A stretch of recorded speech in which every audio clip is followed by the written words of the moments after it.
Hey everybody, welcome to this week's episode of Whiskey Neat, spirited conversations with interesting people. I'm your host, Christopher Hart. As we continue this trend of fascinating people, we had Ike Barinholtz on a couple of weeks ago. It was a big childhood get for me. I was such a Mad TV fan. This week we sit down with Colin Hanks. Colin Hanks is an amazing actor. He's been around a long time. In fact, I remember the first time I saw Colin Hanks. I was obsessed with the show Roswell as a kid. Same time frame, I think around 2000, the year 2000.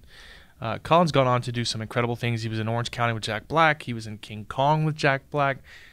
You would think at this point he's got to be best friends with the guy. And he's done some amazing things. He's got this new show coming out called The Offer. Now, for those of you who remember, there was this fantastic film many moons ago called The Godfather. And apparently there's quite the story behind how that film came to be. So there's this all-star cast, Giovanna Ribisi, Miles Teller, Colin Hanks. The show's coming out here shortly on Paramount. I'm halfway through it. I haven't finished the whole thing. It's incredible. I love it. I love it. I couldn't be happier with it.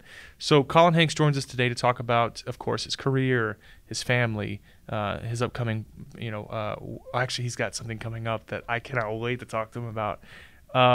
And yeah, we just have a really good conversation and talk about his own side business. The Hanks Kerchiefs is actually a really great business of his that he's been doing for a couple of years now. So yeah, let's pay the bills and then we'll get straight to it. You guys have heard me talk about Waterford a million times. Every week, I'm a huge fan. They've been a big fan and a big sponsor of the show for years now. In 2021, Icons of Whiskey, the brand innovator and Irish distiller of the year, San Francisco World Spirits Competition, double gold. Waterford has done everything possible to create all organic, all single farm, single origin Irish single malt whiskey, and I literally couldn't be a big fan. I actually have a bottle of the Luna this week, the Biodynamic Luna 1.1. That is what I'm drinking now. The product actually has all the information about where the grains come from, where it was distilled, where it was aged, all on the bottle. It's absolutely fantastic. So I couldn't be a bigger fan. Check out Waterford. Go to glassrev.com/Waterford. Google Waterford Irish Single Malt Whiskey. Check it out and go get you some. Without further ado, please welcome this week's guest, Colin Hanks. Cheers. Thanks so much for doing the show. Welcome. It's very nice to meet you. Nice to meet you too, man. Thanks for having me. I'm very excited to talk to you. I tend to, part of the big reason why I do this show is to gush over childhood people I've been following for the past couple decades. So, a couple weeks ago we had Ike Barinholtz. I'm a huge comedy fan. Been following him since Mad TV, and Ike's the one best. of the first shows I ever got into that wasn't silly and comedy was Roswell. Oh, wow. Yeah. So 20 years I've been a fan of Colin Hanks. Well, now I may need that drink now that I think about it, because you're making me feel old. But no, I appreciate that. That's awesome. I am consistently amazed by how many people talk to me about that show and tell me how much they dig it. And if they're feel that way about a show from 20 years ago, that is a very special thing. I know that I've talked to some people who, on top of being actors, they also watch television. Have you seen the remake? Has anyone ever asked you about it? No, I haven't. And ironically, I actually know some people involved. I know that Sherry Appleby has directed numerous episodes of the show, and she, of course, played Blaze Parker on our version. I know that Jason Bear, I believe he acted on it for a few episodes, and I also know Julie Plec through mutual friends who helped revive the show. So. I hear it's great, but I haven't had a chance to watch. Well, I out of nostalgia, I had to watch it, right? I watched the first show. I had to give the second show another gander, and I've thoroughly enjoyed it so far. But nothing quite does it for me as the original show. So it's very nice to meet you. Was the whole point of that long diatribe. Oh, well, nice to meet you too, man. Thank you very much. I appreciate it. So there's so much I want to talk to you about. I mean, one of the first things I saw you in besides that was a lot of comedy stuff. Hmm. And I do want to talk about your transition from comedy films to like some pretty heavy, serious Yeah. acting. You've talked about it a little bit, but I think you said you were actually trying to get away from some of the silliness to do more serious roles. Yeah. Was there anything in particular that because you said there was a period of time, I think this was the interview you did with Michael Rosenbaum, also a big fan, Smallville shout out. You said there was a period of time in which you just were saying no Yeah. to those types of roles specifically. Was there anything the first thing that popped in my head was there ever something that you passed on that you went back and realized or wish you didn't because you Well, I mean, there's definitely things that I passed on that I think looking back, I said, well, if I hadn't have done that, then maybe from a business perspective, that would have been good, and it would have put me in good graces with new people at movie studios and whatnot, and all of that. From a creative standpoint, no. I still feel creatively about that. The truth of the matter is that I've always been very comfortable in comedy. It's always been something I've enjoyed. I am also a huge comedy fanatic. And I still do it. I did 4 years on a CBS show. Where I was falling down, making a fool out of myself a lot of times, and I had a blast doing it.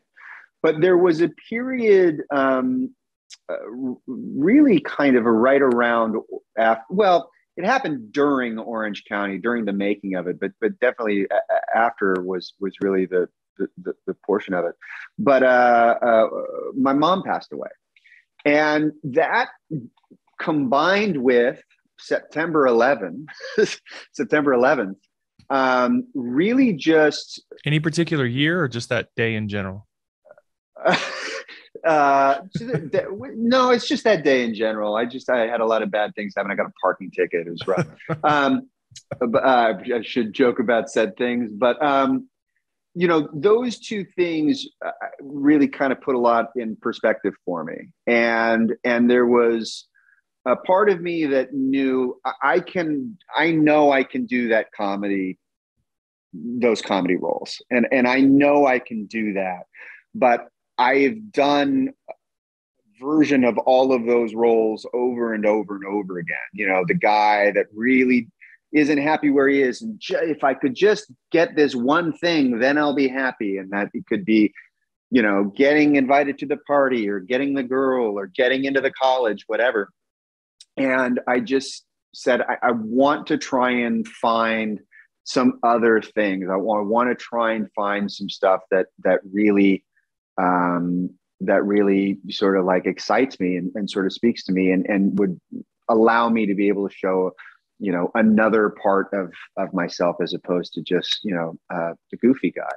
And as a result, didn't work as much, or worked in smaller movies.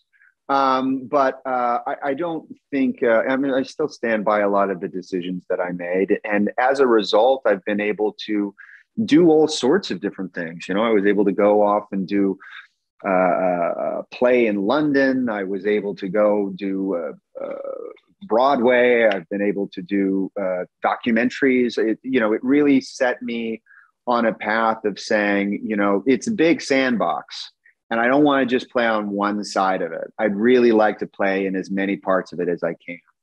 And it really sort of set me off on a path. And now I kind of am able to go in between all of them. I kind of have free reign. I'm just sort of a social butterfly in that regard.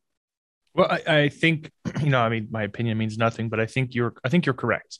I think that, if you lean too heavy into one thing at the very beginning, I can think of a few actors, I won't name any names, but they're so funny and in so many funny things so early on that you can only think of them as funny. And Mm-hmm. I think I think you're very well established as both a tremendous actor as well. Now, I'm not supposed to blow smoke up your butt, but I think that people respect you greatly and everything. I mean, I'm halfway through The Offer, Mhm. It's so good, and it's Well, so but remember, your opinion doesn't matter. You that said so yourself. No, I'm totally joking. Thank you very much. yeah, That's yeah, yeah. I very mean, kind of you to say.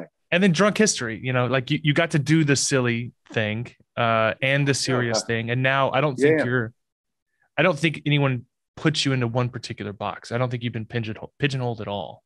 No, and that was also another big part of it. I mean, I'll be quite honest. I was sort of coming up right in the middle of that sort of teen actor boom. I mean, I was on the WB for for Christ's sake, So I I was around when there were just a plethora of pinatas and sorry, a Three Amigos reference.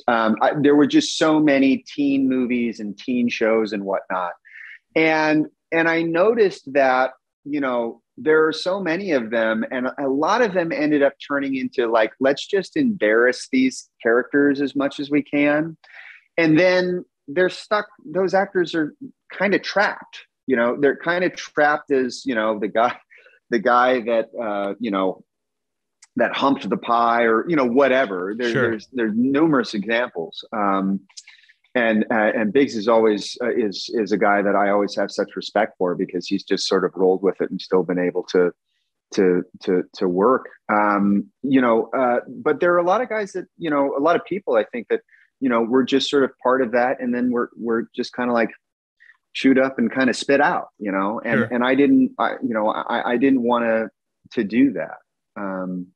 There was just something about that. I had heard enough stories about the reasons why you shouldn't do that, and be mindful of that, because these things do live forever. I mean, hell, the striptease scene in Roswell lives forever. I knew, I still get, have people talking to me about that. So, I definitely didn't want to do anything that was too embarrassing. And as a result, I think, the pigeonhole was the likable guy, the guy that really wants to get the date and all of that sort of stuff. And I did versions of those things. But eventually I wanted to just try and do something else. And I was fortunate enough to be able to be given the opportunity on a few occasions, and didn't stink too bad. So you've done off the top of my head. This isn't a planned question, but two films with Jack Black. One serious, Yeah. one not serious. Mhm. Um, I'll let you guess which ones. King Kong and Orange County. I But was also in the Tenacious D movie for a brief moment, but it wasn't with Jack. It was with Kyle. yeah. So and you being such a fan of, and for those who don't know, the wall of albums behind you, which by the way I thought was the coolest thing I've ever heard someone say. I mean, throughout the years I've heard of actors collecting little memorable pieces of their journey, Mm-hmm. but my understanding, and correct me if I'm wrong here, that wall of albums behind you is actually from when you're on a job. You'll actually go out and you'll bring a record player with you, but no Yeah. albums. And you'll go Yeah. out and you'll hit the local record stores and Yeah. you'll tag those albums with the city you found them in. That is correct. Yes, almost all of these are documented by the city that I buy them in. I sort of found that it's a great way to get out of your hotel when you're on location and actually see the city that you're in. The irony is then at some point you need to go back into that hotel room and not leave it if you ever want to listen to the music that are on these things. But yeah, I've got this one right here. That one's Hollywood. This Yo La Tango record was in Austin, Texas. Let's see. This is a great compilation called Las Vegas Grind. That was in my hometown of Sacramento, California. I got to be careful when I put them back, because the first thing I did during the pandemic was alphabetize everything. But yeah, I've got all sorts of memories. The Violent Femmes record was in Omaha, Nebraska. So that was when I was shooting a movie called Lucky. I found that it was not only a great way to get out and explore those towns, but it was also just something. It was just a ritual, a habit, and it was a good one. I mean, it hurt the wallet better than anything else. But I remember someone telling me that it's important for actors to have hobby that isn't drinking, which is ironic Ouch. given the name of this program. Well, but really, Personal attacks, buddy. It's early. Well, but you don't want to be at the hotel bar every single night Sure. while you're there, and so it's good to have some stuff to do in the daytime and on a day off. And so yeah, I just thought it was a cool thing to do. And then, should my kids ever want this when I'm dead and gone, it'll be a nice little addition to all the records. I couldn't agree more. My kids will be fighting over quite the whiskey collection. But so I 3 daughters and a son, myself, 4 kids. Oh, well done. Yeah, appreciate it. We've got it narrowed down to 1 or 2 causes. So you specifically have mentioned in past interviews that you you're hoping that your daughters don't head the Hollywood route. And one of the things that popped up when I heard you say this, essentially you had mentioned that you want them to do whatever they want to do, and you want them to find out what that is in life, and that you're hoping that they avoid the Hollywood route. And as someone who yourself took that route, right? Like you followed in the family footsteps. Why was the first question I thought. Like, what about your experience is something that you're hoping your daughters avoid? Well, look, first and foremost, I want them to be happy with whatever it is that they want to do. And if it ends up being something in the arts, whether it be acting or singing or dancing or any of these things, at the end of the day, I'm going to support them 100% of the way. But I think, and I'm give me this brief moment. It's because you asked, but I'm going to go into that sort of territory of, it's not as easy as it always looks. And there's a lot of heartbreak, and there's a lot of frustration and fear and stress, just as an actor. That's just for everybody that decides to be an actor. And then on top of that, there is an expectation, and there is this whole other kind of thing that you have to deal with when you're second generation or third generation, whatever, that really doesn't have anything to do with you. A lot of times it's not even about you. It's a question about them. Sure. And so it kind of can get maddening at times, because they're looking at it in a way that is different from how I look at it. And things beyond your control whatsoever. Things beyond my control. People make assumptions about, me or my family or whatever, and it must have been so easy and all that sort of stuff. And again, it's not their job to see the struggles that I've had. It's not their job to know how difficult being an actor can be, just in general. And by all means, I'm not saying that I haven't been fortunate or that I'm one of the luckiest people around, for sure. But that kind of struggle, I wouldn't wish on anybody. Sure. Much less my own kids.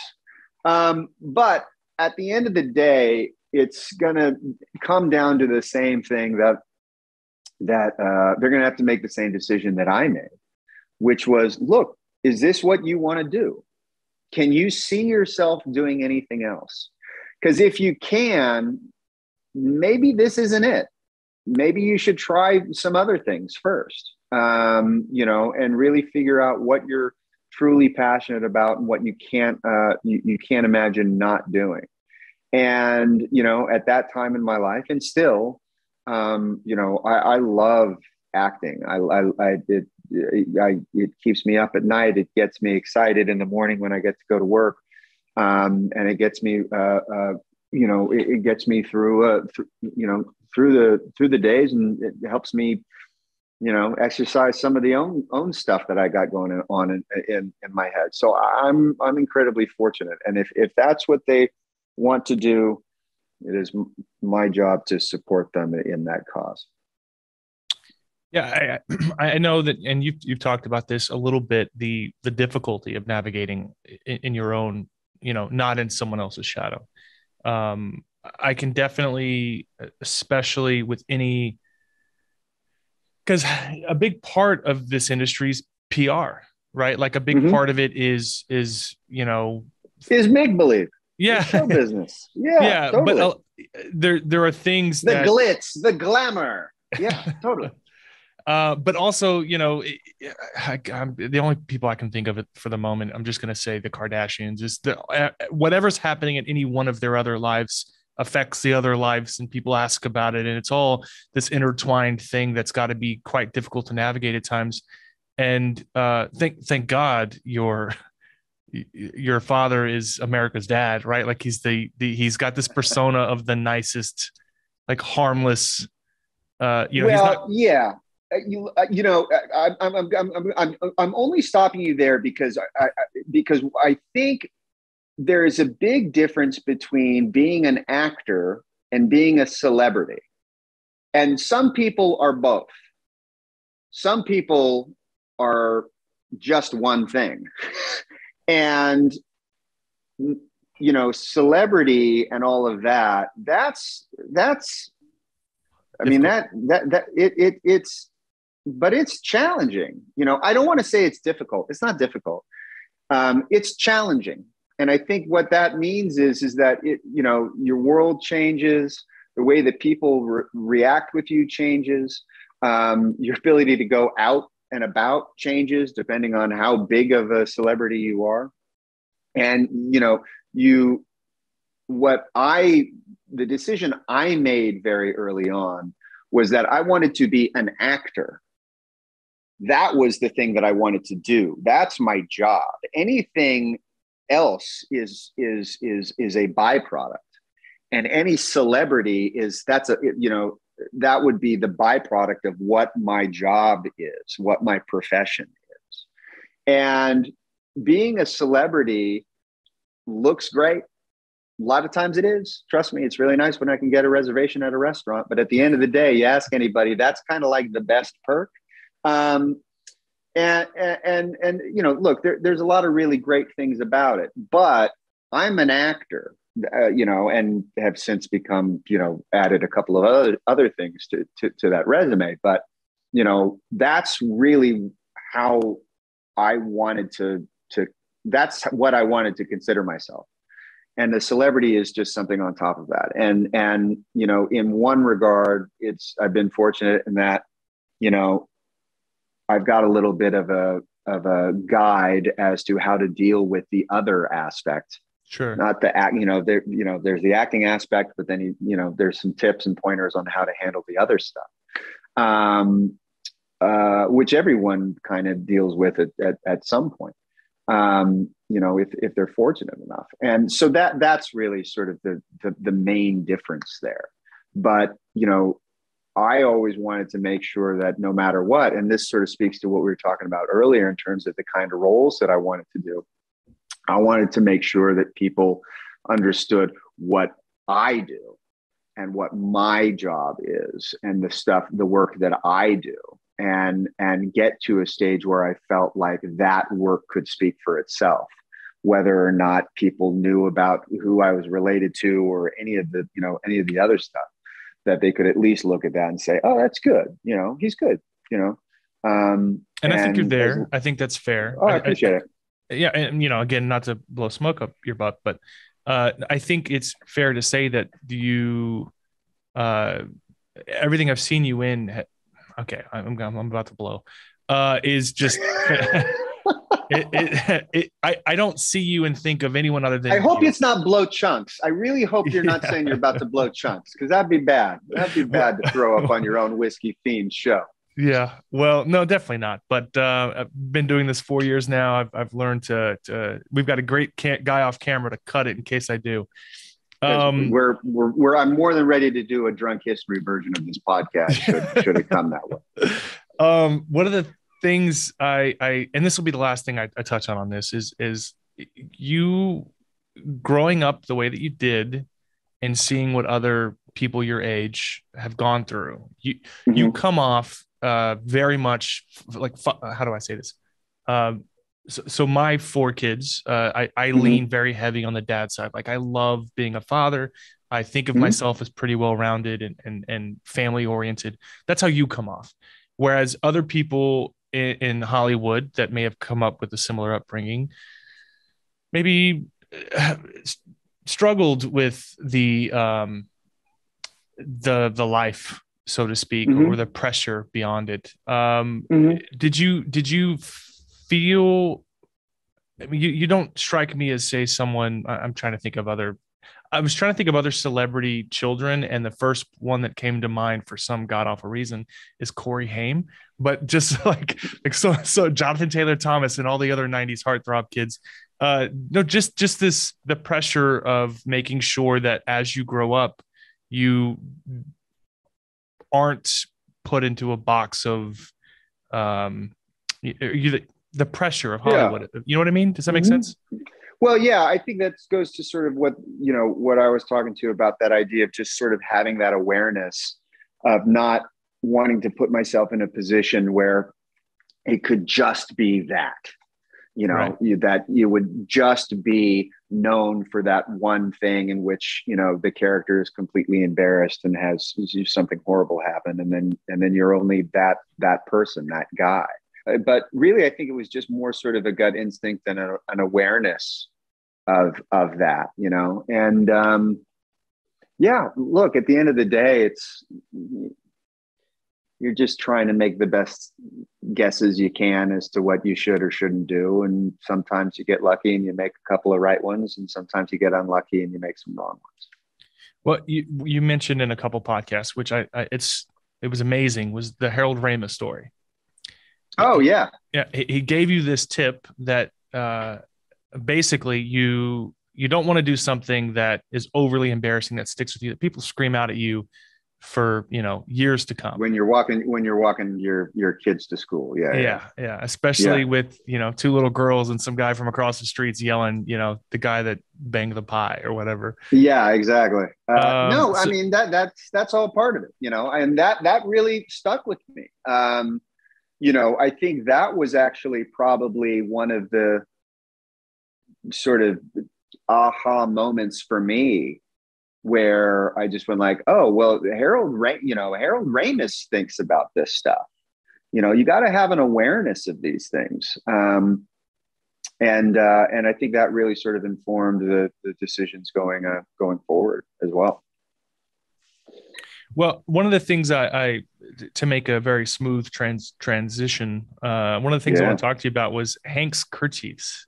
Yeah, man. So you started I've always said handkerchief, and I guess that would. Well, so are you ready for a little interesting thing? Yeah, you're saying handkerchief, but what that is in common parlance is an actual handkerchief. Correct. Yeah.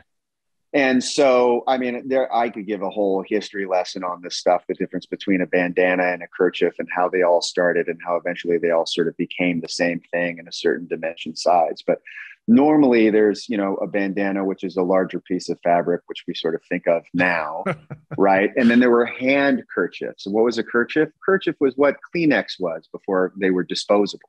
Right. They were something you can fold up and put in your hand. And then they just sort of became one word. Handkerchief, and people don't realize there's a D in there. Handkerchief. That's actually what it is. So does it drive you nuts when people say handkerchief? No, not at all, because that's what I thought it was for the longest time as well. And then I did a little digging and I actually found out what it is. And so, yeah, I mean, I did a documentary about Tower Records, and I met the founder of Tower Records, this guy named Russ Solomon, who was a fascinating guy. I was so fortunate enough to meet him and become friends with him. And I learned a tremendous amount from him about a lot of different things. He really inspired me and sort of ended up, he wasn't even really aware that he was kind of giving me the blueprint on how I was even going to finish making the movie about his own life. But he really inspired me to look at things differently and to trust people. And if you think it's a good idea and and you think you can do it, just give it a shot and try not to lose too much money, and was always looking, I'm always looking for creative new outlets, like I sort of said, looking for other areas of the sandbox to play in. And graphic design has always been one of those things. And I've always just loved the intricate patterns that kerchiefs can have, bandanas can have.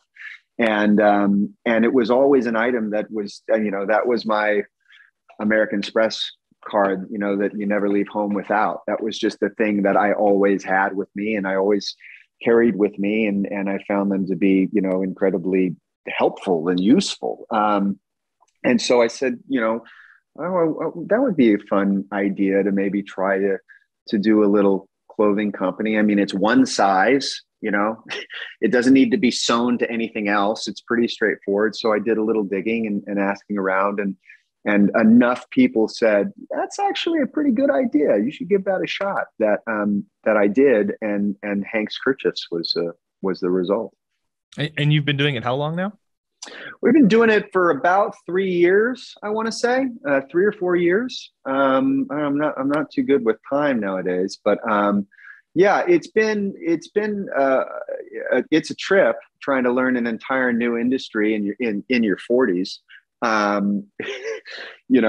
Especially when your primary job is wearing makeup and pretending to be other people for a living, and math is definitely not a strong suit, but it's been really exhilarating and a lot of fun working with an entirely different set of people, but people who are just as passionate and get just as excited about something else, and then being able to sort of take it out to the world and sort of tell people about kerchiefs and tell the history and just try a different endeavor. And it's been incredibly rewarding and a blast. And hopefully we can, keep the ship going in the right direction. So I love, I was talking to Ian Somerhalder and Paul Wesley about the name of their bourbon, Brothers Bond bourbon.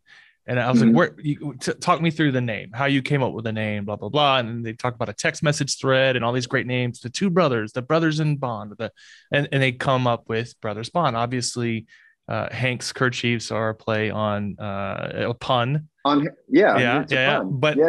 in my head, I imagine like a Drunk History episode where you guys are trying to think of the name. Oh, tell me the story about the moment the name was decided.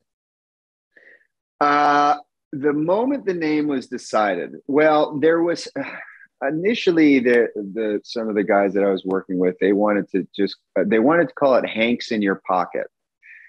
And I said, yeah, no, that's not really going to work, because there's actually a lot more uses to kerchiefs than just something in your pocket, although that's primarily where mine are.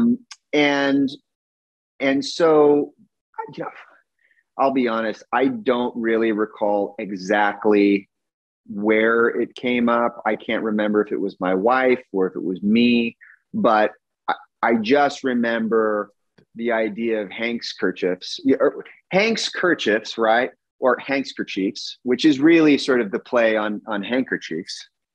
I just went, well, that's the name. I mean, you knew it right away. That's it. I mean, it can't, and people were saying like, I don't know, that's hard to say. And then I said, well, then make it 2 words, Hank's Kerchiefs. That's fine.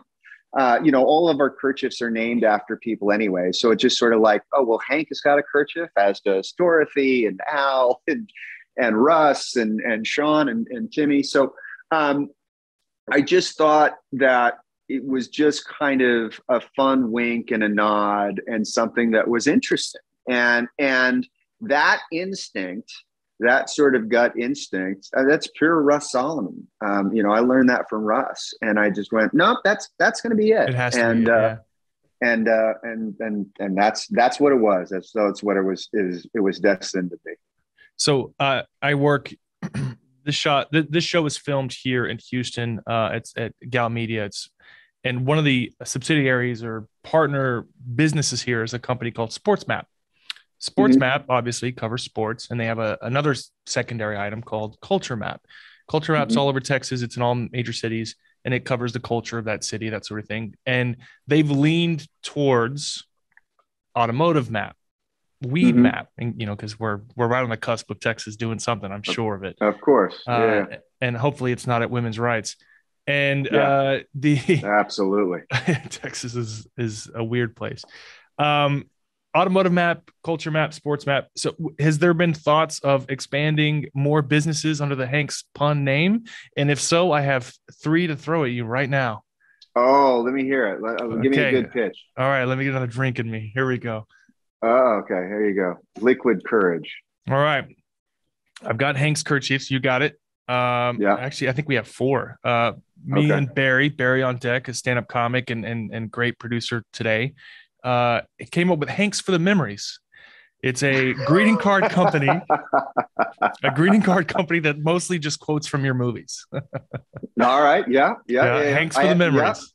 Hanks for the Memories. That'll work. I came up with Hanksgiving. It's a nonprofit 501c3 that donates autographed pictures of your family to people without the ability to print pictures at home. Not the first person to coin Hanksgiving, but definitely the first person to come up with a business around it. Oh, you got to be charitable. You got to be charitable. And Hank's kerchiefs is a part of the proceeds of every sale go to charity. All right. Last, you spent a lot of time. I know you're a sports guy. You spent a lot of time at sports events. I've got vegan hot dog fra Hanks. Vegan hot dog Franks. And they are 100% kosher, all vegan hot dogs made from discarded autograph photos of your family. I'm sensing a theme. I like it. Yeah. There are many of us. That is true. Yeah, I first off, I will not be investing in any of those ideas. I'm sorry to say. But I appreciate the hustle. I always respect the hustle. I don't hate the player, hate the game. But we definitely thought about sort of trying to branch out and do other things under sort of like a Hanks kind of brand. But I also, one of the things I learned from Ross is don't go too crazy with your ideas. Make sure you do one thing really, really well before you try and do a whole bunch of other stuff. So we'll see what happens. Yeah, I completely agree. I loved the name. I've got this newfound fascination with kerchiefs, right? So I one of the things that, and there's no way you would know this, but besides the show, I own a couple of spirits brands, and we spend a lot of time tasting through, blending, producing products. And when you do that, your nose runs. Every time I drink, my nose runs constantly. And even now, I've got a little hanky here because drinking and talking to Colin Hanks. So I've always loved the idea. I used to, back in the day, I used to carry them around, little pocket squares that you would, just kind of. Absolutely. I kind of moved away from it, and I don't really know why. And then I saw your business page. I went through and I was looking through it, and I just thought, I love this idea. And we have this great, like prairie dog that, not a prairie dog. What are they called?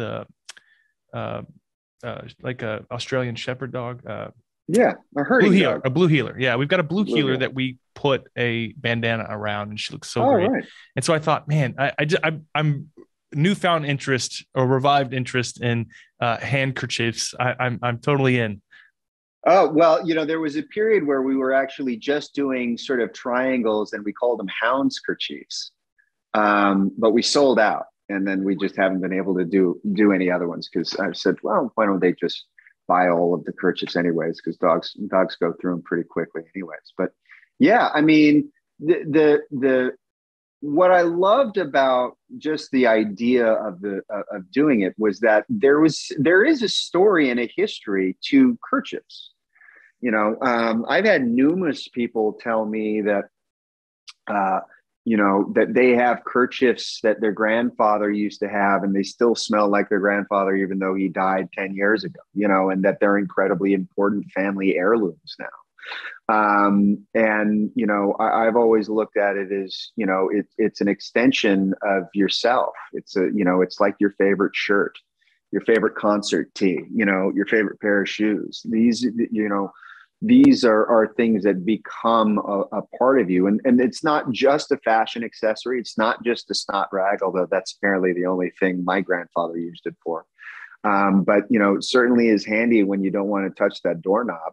All right, well, I got a handkerchief there. It certainly is handy when your kid spills another drink. Okay, great. We've got a napkin to sop all that up. I've just found them to be great utility items as well as fashionable items as well. It's sort of a joke that we have, but anyone from a model to a mechanic can find a use for one of these things. And I really like the challenge of, how do we convey that? How do we tell people about that? How do we tell that story? This is all stuff that I just sort of soaked up from Russ, that idea of just like, how do we look at these things? Because it's not just, we're not just trying to sell something to make money. We're actually selling something that we're passionate about. The word that comes to mind, and this is something that my wife and I have been obsessed with since we started having kids, is legacy pieces. Mm-hmm. We live in an era of design obsolescence, right? So things mm-hmm. are only made to last a couple of years, or tissues made Correct. To be immediately thrown away. Correct. And since we started having kids, we've been obsessed with it. Could start with something as small as an armoire, or a quilt, something, or a record. Yeah. Something that I can pass down to my children when I leave. Absolutely. And flasks are a dime a dozen. Mm-hmm. And last year we started working with this company called Jacob Bromwell, where they all do handmade copper flasks that are actually meant to last literally generations. And I want my kids to go through my stuff when I die, and not think, what can we throw away, but like, that was Dad's handkerchief. Totally. Isn't it crazy how all of a sudden you just get at a point in your life where you just go like, when I die, I want my kids to think about me. Yeah. When I die, this is all going to be yours. And then it's like, oh, Dad, shut up about dying. All right. Seriously, we get it. You're going through a thing. We understand. But all of these things have emotional value. And I think once you get to be a certain age, and once you have, maybe it's once you have kids, or once you reach a certain number, who knows what it is. Maybe you go through an experience, it's life-changing. But you start looking at things a little bit differently, and things no longer are just items. They actually have memories attached to them. They actually have value attached to them that you cannot put a price on. And, I've always been, a music fanatic, and have, all of these relationships with different bands and artists' music. And that's an ephemeral thing. A song doesn't even exist physically except on a record. But it's not a song, it's a record, but it is important to you. And once you really start thinking about things in that kind of perspective, and you start having passion for things, you want to try and find a way to be able to funnel that and use that, or add that, imprint onto it, and hope that people see, how important it is to you. And so maybe it will also be important to them. That's the human condition, man. That's people trying to connect, It's never been more important to me than right now. We've got our two oldest they're 16 and 17. They're about to be adults. And wow. I just want them to, I've got this cigar box, the very first box of cigars I ever bought, and they weren't even that good. They were just shit cigars. And, but I've used that box next to my sink every day for the past 15 years. It's just an empty box that I put, like, it's a catch-all, put change and dental picks that I clean my teeth out with. Like, I'll just empty my pockets and throw it in the thing. I'm hoping that when I die, they'll want that for, I don't know. Hopefully without the dental picks, but just, just something of me, Who knows? Let's hope so. So I wanted to ask you about it. First, we've got to talk about The Offer real quick, and then I want to talk about an upcoming project that you're working on because I have Sure. a lot of questions about it. Um, uh, the Offer. So I'm only halfway. Yeah. I'm only halfway through. Hmm. How was it? You're working with some of Giovanni Ribisi is one of my Oh, yeah. all time favorite. I mean, he's up there with Joseph Gordon-Levitt. Like, there's something about that class of actor that's been around the last 2-3 decades that I've just there's Hmm. something special about him. How was Absolutely. it? How was the experience? Uh, It was great. I mean, it was a little bit of a daunting task. They sort of say, well, we're going to make a 10-hour series about a 3-hour movie that is one of the most important movies of all time. And, the first instinct is, well, what the hell is going to be in those 10 hours? And it turns out that, it turns out it's quite a lot. There was a lot going on during the making of The Godfather, a lot of obstacles, and the show, obviously for the people who love The Godfather, it's going to be a blast because it's just gives you all this insight into how they made the movie and all of these things that happened in between, a lot of which some people know, and most of which most people don't. Um, but it is a really good example of how difficult it is to make a movie, how challenging it is to make a movie. It requires hundreds and hundreds of miracles to happen. It's a miracle if you've got a good idea. It's a miracle if you can write a good script. It's a miracle if someone wants to make it. It's a miracle if you're given the money to make it. It's a miracle if you're able to cast who you want. It's a miracle if it doesn't rain on day 45 when that's the only day you have that exterior that you really love so much. And it's a miracle if the finished product is any good. And it's definitely a miracle if anyone's given the opportunity to see it and wants to tell their friends about it. Every artistic adventure has that same requirement. And The Godfather is no different. I think The Godfather obviously was one of the greatest movies of all time. It's celebrating its 50th anniversary, and there's so much about it that is just flawless, where people just think, oh well, that couldn't have been hard. And the truth of the matter is, it was incredibly difficult. The amount of things the amount of hoops that needed to be jumped through, and the amount of obstacles that were thrown in front of the production. So the show is a really fun example of all of that. It just so happens to be about, yeah, had no idea, but it was during a pivotal point in American history in which Italian people were still very much so. There was prejudice or oh assumptions, yeah, and no, very um, much. so knowing how impactful that, which is technically not a word, I just recently found out, but knowing how great and significant that movie was to American cinema history, I had no clue how hard it was to make. And so this has not Mm-hmm. only been fun, it's been educational, it's been informational. And again, I can't give anything away, obviously, but I will say that it was, Spoiler: they made the movie. yeah. They were able to overcome the obstacles and made the film. And Spoiler alert. it turned out great. Turned out pretty good. Turned out pretty good. Turns out they made a lot Pretty of well right calls. received. So. Yeah. Well, you've got something coming up, and I'll say this, and I'll let you go. But I saw that you're making an actual series based off uh, the kidnapping. Oh yeah. What was the name of that movie? Abducted in Plain Sight, or the documentary Yeah. series, Yeah. Abducted in Plain Sight, and you play the father, Yeah. Yeah. uh, Yeah. Bob Broberg. That I mean, when that I want to know, did they come to you for that? Did you go looking for that? How did this come about that you decided you want to be a part of this project? They came to me. I was in the middle of making The Offer, after the sort of 2-year hiatus that we've all had to collectively be on. I was able to string some work together and did a season of the American Crime Story, and then was able to go directly into The Offer. And this phone call came in saying there's this really incredible, crazy, kind of hard to believe story about a young girl who was kidnapped by a family friend not once but twice, And that's just one of the crazy things that happened, to this poor family. Would you be interested? And so I read the first few scripts and instantly was like, I don't want to do this. No, Made me think of the Harold Ramis story.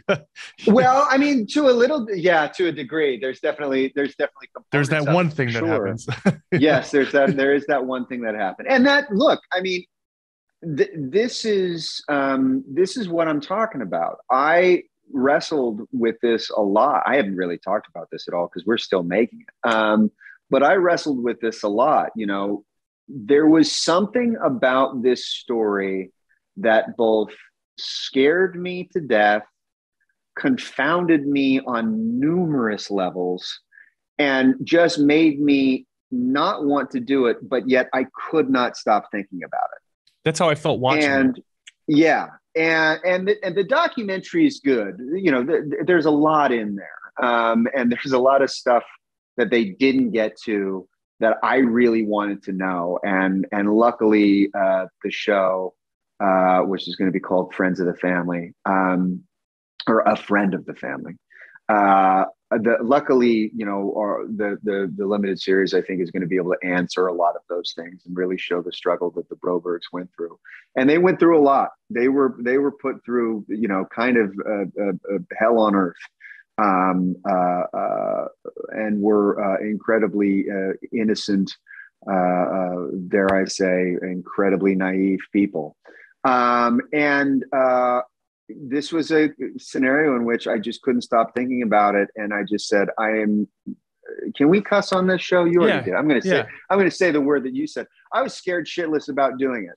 Because this is not the kind of role that I would be looking for. This is not the kind of character. I mean, he's literally one of the most innocent, childlike people I've ever played, and that's kind of the thing that I've been trying to get away from. But there was something about his journey and the family's journey, and how they were able to persevere and get through what they were able to get through, while also wrestling with just incredible personal issues and bad people. That it just got to the point where I just said, you want to know what? I just need to this is an opportunity to do something. And a friend of mine once said, sometimes you just gotta just jump into the hot tub of opportunity and just bubble. And so that's what we're doing. I'm just sort of just leaning into how uncomfortable it all is, and just try and do the best job I can at sort of getting into the mindset of this dad, going through this horrible experience. Yeah. We'll see if it works. Well, I think when I saw that you were playing that role, I can't think of anything else you've done that has been this heavy, this intense. So I do think you're right. I do think that this is good. This is something that will be unforgettable. I mean, I will never forget when my wife and I watched the original documentary, and you can't help but think about that era of America in which people was very latchkey and just kind of, I mean, that was like the era of serial killers and things. I mean, it was just such a weird era of American history. So I do think that this, it's not going to be easy, but I do think it's going to be one of the most intense and incredible things that you do.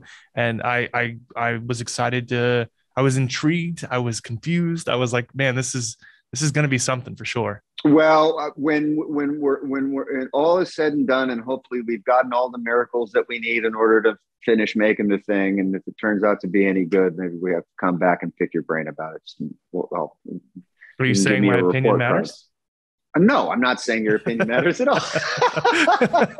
That is such a beautiful callback. You beat me to it. My intro to it was too long. I should have just gotten to the quick right away. It's all good. All right, so we'll let you go.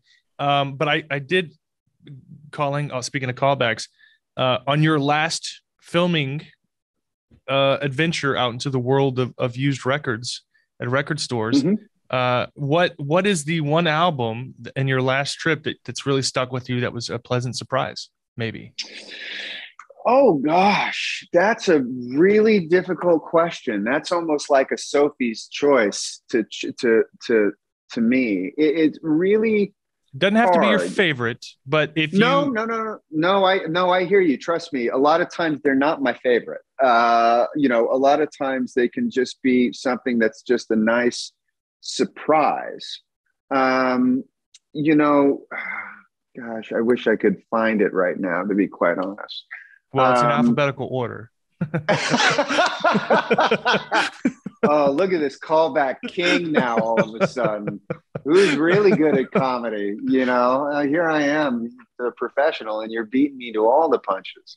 There's a you know, Go ahead.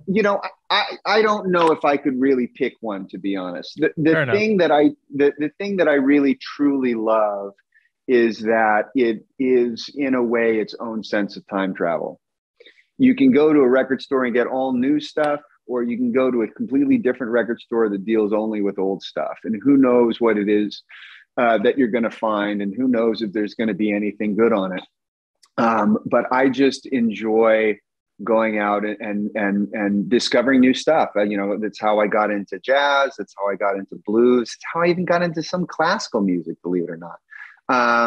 It's just been this great way to sort of just expand my horizons, so to speak. That sounds dramatic. I don't mean it to, but it's great. I will say there is one here that I want to talk about, only because it made me laugh when I saw it.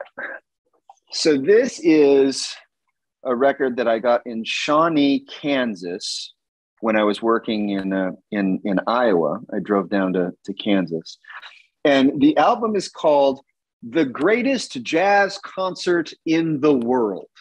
And I went, "That's balls. That takes some balls to just say, yep, we did a poll.